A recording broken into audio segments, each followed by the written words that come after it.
Well, we have relied on Dan Lust, a sports law attorney, many different times, and we're talking about way back when a lot of this name, image, and likeness was starting to be more than just discussion. And here we are, 2 days away from the launch in many ways of name, image, likeness. The NCAA has basically thrown up the white flag, and Dan joins us on SicEm365 Radio. Dan, thank you very much. Are we just going to have like the wild, wild west in 2 days, or do you feel like this is going to maybe proceed a little slower than we think?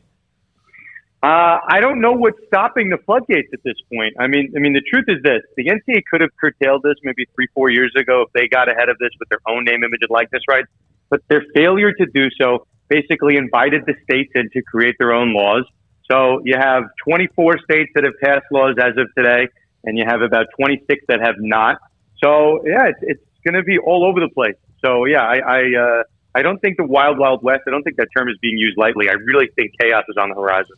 Well, especially, Dan, since the NCAA couldn't figure out anything, and I don't know for the life of me, maybe you can explain this, why didn't they just take California's law when California passed it, look at that and amend it to fit their rules, and then go from there?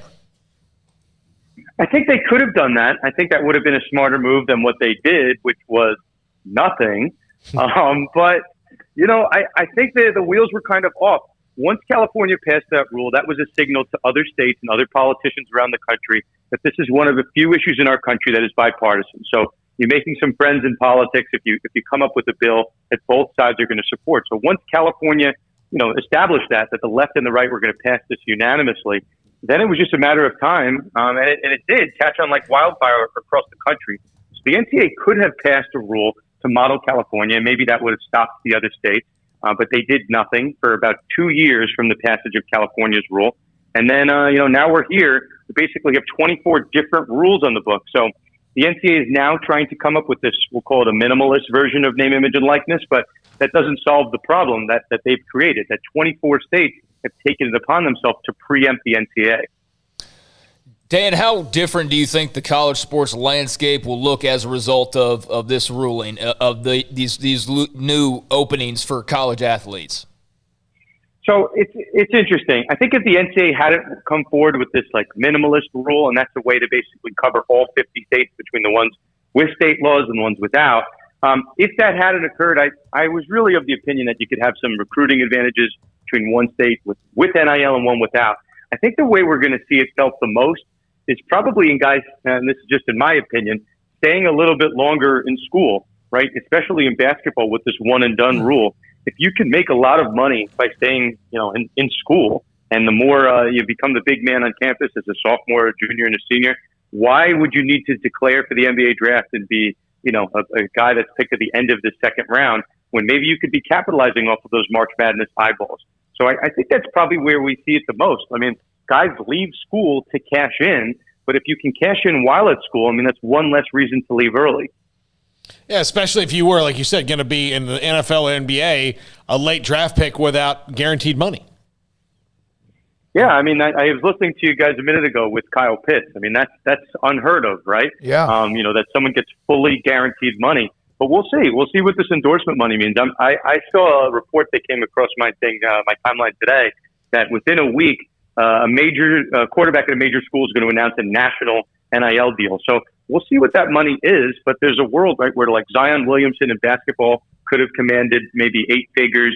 Of course, Tim Tebow, and even the Baylor Bears with their championship run. There could have been a lot of money, but who knows what a true free market looks like? But if it's millions, right? Maybe the guy doesn't want to leave school. Maybe he's comfortable being a 4-year starter at a D1 program and cashing in, right? I think that's the obvious point that I don't really see that many people mentioning. Dan, so in this scenario, is it just free reign? Like if Nike wants to specifically sponsor an athlete, can they do that? Yes and no. Is it free reign? Schools are going to have some say in this, right? So if you're a Nike school, there's ways that they've written into these laws that there's a conflict between a potential company that an athlete wants to use and one that the school has. The school is going to have priority, and they can essentially squash some of these. So if you come and you have an Adidas deal and you bring it to your Nike school, you're like, hey, I have this Adidas deal. Isn't that great? and the school is going to say, well, no, we have a Nike deal. We're going to actually have to squash that. So, yeah, it's going to be a little bit of the wild, wild west, especially when it comes to what is a conflict, right? Is a deal with Coca-Cola a conflict with a deal with a school that has a Gatorade deal? I mean, one's a soda, one's a sports drink, but if the school wants to be difficult and say that they're both drinks and that's a conflict, we'll see. We'll see how strictly they enforce these rules. But yeah, I mean, in theory, it's going to open up a new stream of revenue to these athletes they didn't have, and maybe one that the school didn't even have before. Here's an interesting note. Kelly Masters, as you know, is an NFL agent. She put this up. I've been taking plenty of calls about the new NIL landscape for college athletes. I'm asked if I will represent college football players for marketing. Right now, the answer has to be no. There's a real chance that doing so could violate the NFL Players Association agent regulations to provide guidance, waiting for the NFLPA to provide guidance. Darren responded, is there a specific provision within the regulations that concerns you? Prohibition on inducements. Clearly, a marketing advance would be a violation. So there's a lot of things out there that still have to be, I guess, ironed out before people just jump in head first. Or do you feel like pretty much everybody has this under control? They definitely don't have it under control. Let's put a hard stop there. I had someone reach out to me in my DMs, and I guess an athlete at one of these Division I programs put up online, maybe it was smart, maybe it wasn't, that they were interested in trying to hire someone to help them with their NIL rights. So an attorney that I know basically DM'd me and says, can I reach out to the guy? It's not July 1st. That state doesn't have a rule that goes into effect on July 1st. And he said, am I going to jeopardize? It doesn't have the NIL rules. The NCAA rules are not into effect as of today. So, who knows, right? Who knows if the NCAA is going to enforce this strictly? But it's seemingly a little bit unfair to these athletes that as of July 1st, right, we'll say this quote unquote, this gold rush is going to begin. But I lost him. Yeah, let me see if I can get back. Let's see if we can get him back. 3:39 is the time. Dan Luss, sports law attorney with us, SicEm365 Radio. Dan's been with us on this show now for over a year when it comes to leading up to what is July the 1st and name, image, likeness. This is from Ross Dellinger, who we've had on before.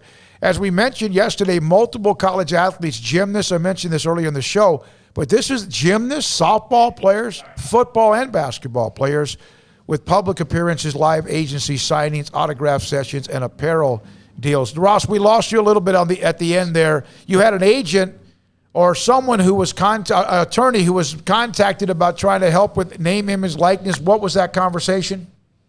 Yeah, the short answer, he wanted to help an athlete at a school that doesn't have a name, image, and likeness state law in the book. So he said, am I allowed to help this guy? This guy has questions, this D1 athlete. And he said, can I help him without jeopardizing his eligibility? And I said, listen, if it's a matter of interpretation, we don't know how the NCAA or the school is going to handle this guy. So reach out, he's an alumni of the school. I said, reach out to the school and ask them what their plans are. But I'm just kind of pointing out, it seems to be very unfair that when July 1st comes, if you're in a state that doesn't have clear NIL guidance right now, if you're as an athlete, you don't know what you can do on July 1st. And it might take a week or two for these people, like attorneys and agents in the field, to want to test the waters and potentially jeopardize the athlete's eligibility, or their own standing with the NFLPA, as that tweet you mentioned. Dan, are athletes maybe overestimating their own worth in this too, though, at least to the market? I know there's some money out there to be made for some guys, but for a lot of people that think that this might be a thing, they might put themselves out in the market and find out, they're not worth but more than a couple $100 for, an Instagram plug or something.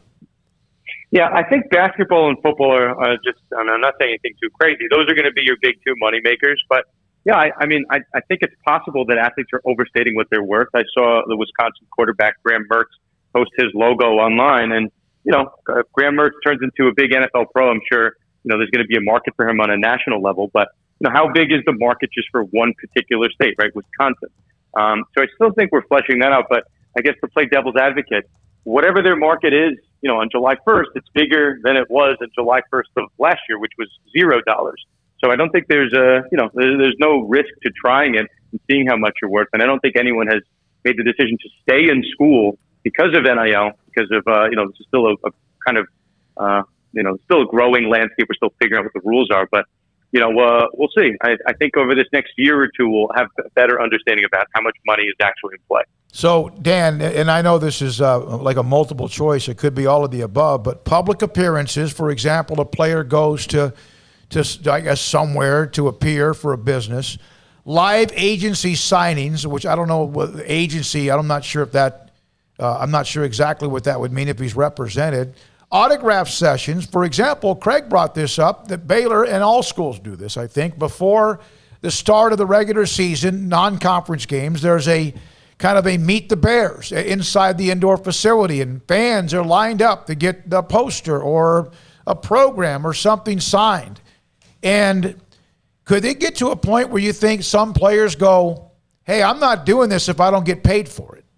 And what kind of pushback in the end, if that's the case, could that start between fans and college athletes that I don't even know if have ever been brought up?